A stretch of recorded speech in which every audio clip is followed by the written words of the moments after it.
Hello everyone, welcome to my channel. आज हम करेंगे हमारा इंक्लूसिव एजुकेशन का नेक्स्ट मॉडल। पहले वाली वीडियो में मैंने दो मॉडल करवाए थे, पुश इन और push out model. I hope आपने वो वाली वीडियो देखी होगी। आज का हमारा मॉडल है स्ट्रैटेजिक इन्वेंशन मॉडल। इसको हम सिम भी कहते हैं। सिम मॉडल कई बार आ जाता है पेपर में, तो स्ट्रैटेजिक इन्वेंशन मॉडल इसका नाम है। स्ट्रैटेजिक इन्वेंशन मॉडल मैं बताती हूँ क्या होता है। स्ट्रैटेजिक इन्वेंशन मॉडल में होता है कि 3 स्टेप्स होते हैं हमारे। 3 स्टेप कैसे? जो टीचर है, एजुकेटर है, जब आपको क्लास में पढ़ाने आएगा उसके 3 स्टेप इसके अंदर मॉडल के अंदर दिए गए हैं। मैं आपको एक डायग्राम दिखाती हूँ, उसके पॉइंट ऑफ व्यू से आपको ईज़िली जल्दी समझ आ जाएगा।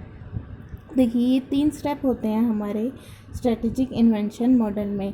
फर्स्ट क्या होता है? एम ऑफ टीचिंग, मतलब कि जो टीचर है उसका क्या एम है। वो अपने जो बच्चों को पढ़ाने आया है तो वो क्या करता है, टीचर बच्चों को बता देता है कि क्या आज हम पढ़ेंगे। मतलब वो अपना जो कंटेंट है वो बच्चों को डिक्लेयर करता है, ताकि मतलब जैसे टॉपिक डिक्लेयर कर दिया कि आज हम बच्चों ये पढ़ेंगे। ये होता है हमारा एम ऑफ टीचिंग, ताकि जो बच्चे हैं वो मेंटली प्रिपेयर हो जाए कि हमें आज ये टॉपिक पढ़ाया जाएगा, इसके बारे में आज हम पढ़ेंगे। ये होता है फर्स्ट स्टेप में कि हम जो टीचर है वो उन टॉपिक को डिक्लेयर करता है कि आज हम ये टॉपिक पढ़ेंगे।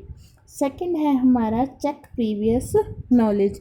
अब जो आप टॉपिक पढ़ाने जा रहे हैं उससे रिलेटेड कुछ उनकी प्रीवियस नॉलेज को चेक करेंगे। आप उनसे कुछ क्वेश्चंस पुट करेंगे कि आपको ये पता है। फॉर एग्जांपल, अगर आप प्लांट के बारे में बताना चाहते हैं बच्चों को, तो बच्चों को पूछेंगे कि जैसे प्लांट क्या होते हैं, अगर आपको पता है उनके टाइप्स क्या क्या होते हैं, प्लांट को कैसे ग्रो करते हैं हम, तो ये सब चीज़ें आप उनको चेक प्रीवियस नॉलेज, उनकी प्रीवियस नॉलेज को चेक करेंगे, उनको कितना पता है इस टॉपिक के बारे में। सेकेंड स्टेप में हम ये करते हैं। थर्ड स्टेप है एक्चुअल डिलीवर टॉपिक, मतलब कि आप क्या कर देंगे, अब जो आपका टॉपिक है उसको डिलीवर कर देंगे। मतलब कि जो आप बता देंगे कि हमारे कंटेंट ये होता है। मतलब कि आप प्लांट के बारे में जैसे तो हमने एग्जांपल लिया था, अब आप उसको पूरा अच्छे से प्लांट को एक्सप्लेन कर देंगे। ये होता है हमारा सिम मॉडल में। ओवरव्यू मैंने बता दिया कि पहले क्या करती है टीचर, बताती है कि आज हम टॉपिक डिक्लेयर करते हैं कि आज हम इस टॉपिक पे पढ़ेंगे। सेकंड, वो उनकी प्रीवियस नॉलेज चेक करते हैं कि आपको कितना पता है इसके बारे में, वो प्रीवियस नॉलेज चेक करती है। और थर्ड में क्या करती है, एक्चुअल कर देती है डिलीवरी। जो प्रीवियस नॉलेज चेक करती है और एक्चुअल डिलीवरी करती है, जब जो बच्चों को पहले से पता होता है उसी में वो कंटेंट ऐड करके अपना जो टॉपिक है उसको अच्छे से एक्सप्लेन करती है, ताकि जो बच्चों की नॉलेज है वो भी इंक्रीज़ हो और जो बच्चों को पता है उससे रिलेटेड और इन्फॉर्मेशन बच्चों को पता लगे। तो ये होता है हमारा strategic invention model. First step में आप देख लीजिए। First step while responding to the expectation, ये मैंने ओवरव्यू तो बता दी, ये आप लिखने का आप देख लेना। मैंने बता दिया आपको कि इस फर्स्ट टॉपिक में हमने एम्स लिखना है कि एम्स क्या होता है, हमारा टॉपिक है, ठीक है। सेकंड नॉलेज में वो क्या क्या है, प्रीवियस नॉलेज चेक करता है और अपनी जो टीचिंग स्ट्रेटजीज़ है, टीचिंग एड्स के थ्रू अपना जो कंटेंट है थर्ड स्टेप में वो डिलीवर कर देता है। अपना अच्छे से टॉपिक को वो प्रिपेयर करके आता है और वो जो स्ट्रेटजीज़ हैं, कंटेंट है, उसको जो नॉर्मल प्लस डिसेबल बच्चे उसकी क्लास में बैठे हैं उनको वो कंटेंट डिलीवर करता है। वो कौन सी स्ट्रेटजी यूज़ करेगा ये टीचर के ऊपर होता है, क्योंकि यहाँ मैंने बताया था कल भी आपको, कई तरह की स्ट्रेटजीज़ को यूज़ कर सकता है। ऑडियो विजुअल एड्स को यूज़ कर सकता है, कोई एक्टिविटी करवा के बच्चों को वो टॉपिक समझा सकता है। ये बच्चे के ऊपर होता है, ठीक है। अब इसके अंदर ये बात कही गई है, this model is widely appreciate किया गया है इस मॉडल को। Its need criteria for its implication, some terms of criteria center the teacher as under. मतलब टीचर्स को क्या करना चाहिए इस टॉपिक, इस जो क्राइटेरिया को आप जैसे आपने डिक्लेयर करना है टॉपिक, तो इसको क्या करना चाहिए, आपने डिक्लेयर करने से पहले आपको क्या करना चाहिए, टाइम टू प्लान करना चाहिए, think about the diverse learner, क्योंकि आपकी क्लास में अलग अलग लर्नर्स बैठेंगे, स्लो लर्नर्स भी बैठेंगे, इंटेलिजेंट स्टूडेंट्स भी बैठेंगे, डिसेबिलिटी वाले बच्चे भी बैठेंगे। तो आपको प्लान करना है और थिंक करना है उनकी नीड्स के बारे में कि उनको जो ये टॉपिक है आप कैसे समझाएंगे, क्योंकि डिसेबिलिटी वाले बच्चों को अलग समझाने की कोशिश करनी है आपको, और जो नॉर्मल चिल्ड्रंस है उनको अलग स्ट्रेटेजी से समझाने की कोशिश करनी है। तो टीचर को क्या करना होता है, हमेशा एक प्लानिंग के थ्रू ही चलना पड़ता है। सेकेंड स्टेप में क्या है, they should be apply the teaching strategy which must be incorporated into instructional program. मतलब उसको टीचिंग स्ट्रेटजीज़ को अप्लाई करना है जो करवा रहा है वो, उसके ताकि जो बच्चे हैं उसको आप अच्छे से समझा पाएँ। जो सिम मॉडल है, ये देख हिंदी में भी दिखा रही हूँ मैं, जो सिम मॉडल है उसमें 3 ऑब्जेक्टिव्स हैं। फिर मैं कह रही हूँ वही, पहले वो अपना एम सेट करेगा कि आज हमारा क्या टॉपिक है, क्या हम डिक्लेयर करने वाले हैं। सेकंड में वो क्या करेगा, प्रीवियस नॉलेज चेक करेगा बच्चों की, हमारी क्या प्रीवियस नॉलेज बच्चों को पता है, और उसको डिलीवर करते टाइम अपनी जो करंट नॉलेज है, मतलब उनके पास जो नॉलेज है उसी में वो कंटेंट को और ऐड करेगा कि आपको ये भी पता होना चाहिए, आपको ये भी पता होना चाहिए। इसमें जो जनरल एजुकेटर है और स्पेशल एजुकेटर है दोनों एक साथ काम करते हैं, को अपना जो एक साथ काम करते हैं, टीम टीचिंग का प्रयोग करते हैं वो, क्योंकि जो हर बच्चा उसकी क्लास में होता है, हर बच्चे नॉर्मल प्लस डिसेबल दोनों बच्चे बैठे होते हैं उसकी क्लास में, तो उसको देख के ही टॉपिक को डिक्लेयर करना चाहिए। मैं आपको हिंदी में दिखा रहा हूँ, आप थोड़ा देख लो हिंदी में भी, ठीक है। ओवरव्यू मैंने आपको ओवरव्यू इस मॉडल का मैंने बता दिया। सो नेक्स्ट आता है हमारा team teaching model. BEd first year में आपने टीम टीचिंग का कंसेप्ट पढ़ा होगा। तो टीम टीचिंग क्या होती है, जो आपके 2 टीचर्स एक साथ मिलकर एक क्लासरूम में बच्चों को एक साथ मिलकर पढ़ाते हैं। एक रूम में 2 टीचर्स होते हैं, वो दोनों एक साथ मिलकर आपको पढ़ाते हैं, मतलब कोऑर्डिनेशन के साथ दोनों एक साथ मिलकर कोलैबोरेशन करते हैं एक दूसरे के साथ। मैं आपको एक पिक भी दिखाती हूँ, देखिए अगर आपको इस जो डायग्राम से आप इजीली समझ पाएंगे, पहले आप पिक देख लीजिए। इस पिक में आप देखिए 2 टीचर हैं एक ही क्लासरूम में, एक स्पेशल, इसमें क्या है मॉडल में एक स्पेशल एजुकेटर होता है और एक आपका रेगुलर क्लासरूम टीचर होता है। दोनों एक साथ मिलकर कुछ ऐसी स्ट्रेटेजी बनाते हैं जो उनका कंटेंट है वो अच्छे से डिलीवर कर पाए नॉर्मल प्लस डिसेबल चिल्ड्रंस को, ठीक है। अब आप ये देखिए टीम टीचिंग में क्या होता है, देखिए अब आपकी क्लास में एक रेगुलर टीचर भी होता है और एक स्पेशल एजुकेशन टीचर भी होता है। रेगुलर जो क्लासरूम टीचर है वो 2 तरह के होते हैं, एक तो सब्जेक्ट का जो आपका हो गया और एक जो क्लासरूम टीचर हो गया। सो आपके जो क्लास में है कई बार जो सब्जेक्ट प्लस स्पेशल एजुकेटर ये दोनों मिलेंगे आपको एक साथ, ये सिट टुगेदर करेंगे और आपको जो कंटेंट है आपका टॉपिक है वो आपको डिलीवर करेंगे। या आपका क्लासरूम टीचर और स्पेशल एजुकेटर टीचर है वो दोनों एक साथ मिलकर आपको जो कंटेंट है वो डिलीवर करेंगे। देखिए टीम टीचिंग मॉडल में यही होता है, जो स्पेशल एजुकेटर टीचर है एंड जो रेगुलर क्लासरूम टीचर है वर्क टुगेदर, दोनों एक साथ मिलकर काम करते हैं और टीच करते हैं स्टूडेंट्स को इन 1 क्लासरूम। एक क्लासरूम में 2 टीचर होते हैं, आप ये लगा लिए एक क्लासरूम में 2 टीचर होते हैं, पर एक रेगुलर टीचर हो गया और एक आपका स्पेशल एजुकेटर टीचर हो गया।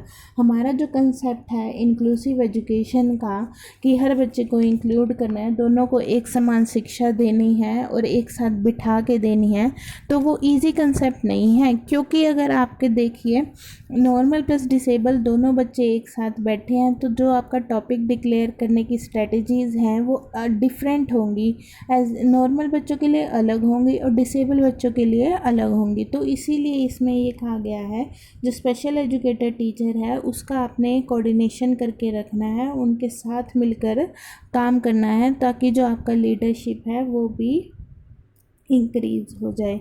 तो इसमें सबसे मेन बात आती है आपको दोनों को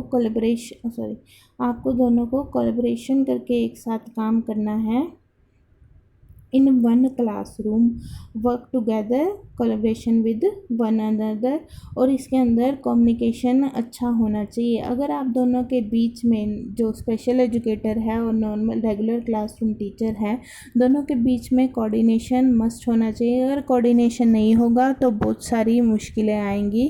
क्योंकि आप अगर अपने क्लासरूम में जाएंगे, आपको टॉपिक का पता ही नहीं होगा कि आपने उस टॉपिक को कैसे डिक्लेयर करना है दोनों बच्चों के बीच में। तो प्रॉपर प्लान से, प्रॉपर सिस्टमेटिक वे से टीम टीचिंग मॉडल चलता है।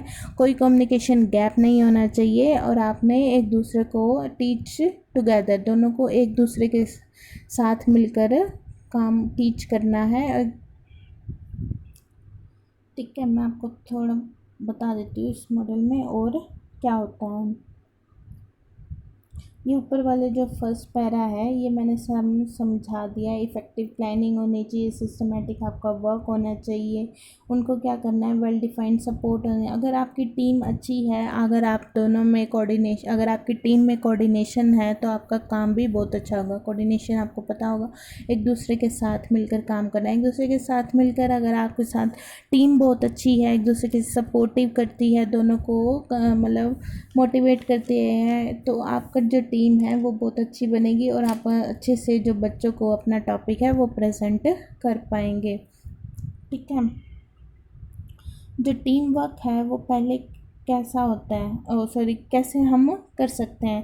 The teacher must be willing to teach together. अब ये बात है, आपने टीम टीचिंग की बात तो कर दी कि हम टीम टीचिंग करेंगे, पर जो आपने टीचर्स रखे वो जो हैं वो एक दूसरे के साथ काम करने के लिए इच्छुक होने चाहिए। ये नहीं कि वो तो मना कर रहा है कि मैं नहीं करता इनके साथ काम, क्योंकि अब एक क्लासरूम में 2 टीचर आ जाएं तो कई बार कम्युनिकेशन गैप आ जाता है। तो ये कम्युनिकेशन गैप नहीं आना चाहिए।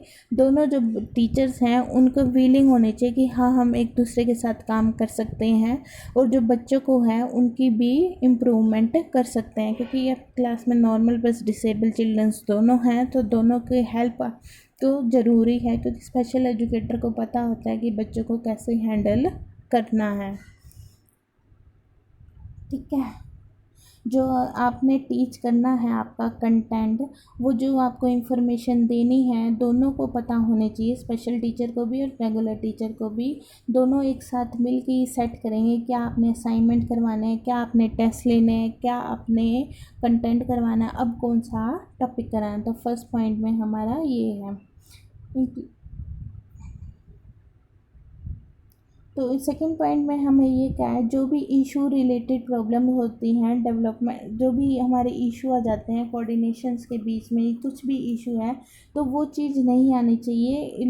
लीडरशिप अच्छी होनी चाहिए हमारी, और जो भी डेवलपमेंट होनी चाहिए हमारी लर्नर्स के बीच में, क्योंकि हम इन दोनों बच्चे बैठे हैं तो दोनों के बीच में गैप भी नहीं आना चाहिए। इस गैप को ख़त्म करने के लिए ही टीम टीचिंग ने जो मॉडल है वो बहुत अच्छा मॉडल कहा है इंक्लूसिव एजुकेशन के लिए।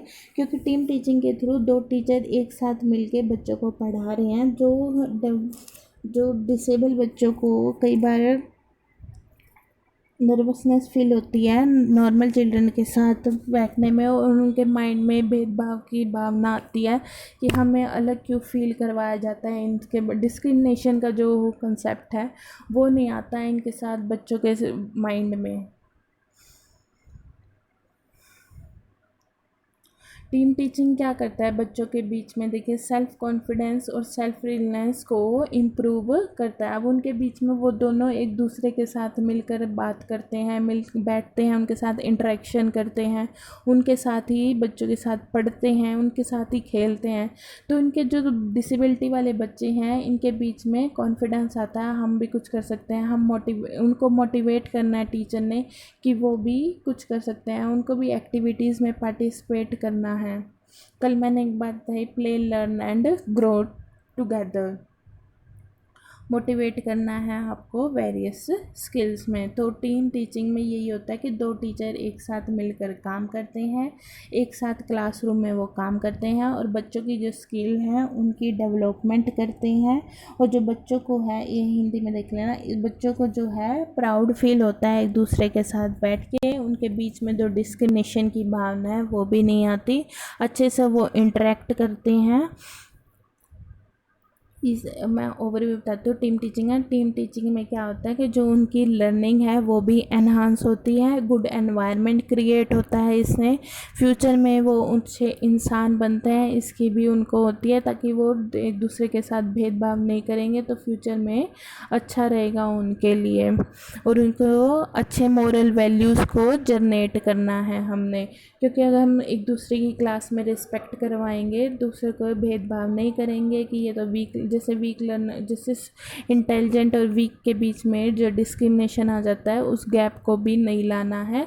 जो स्पेशल एजुकेटर है और जो रेगुलर क्लासरूम है उसको एक दूसरे के साथ मिलकर पढ़ाना है दोनों बच्चों को। सो ये है टीम टीचिंग मॉडल। सो आज हमने 2 मॉडल और कर लिए, कौन सा, सिम मॉडल और टीम टीचिंग मॉडल।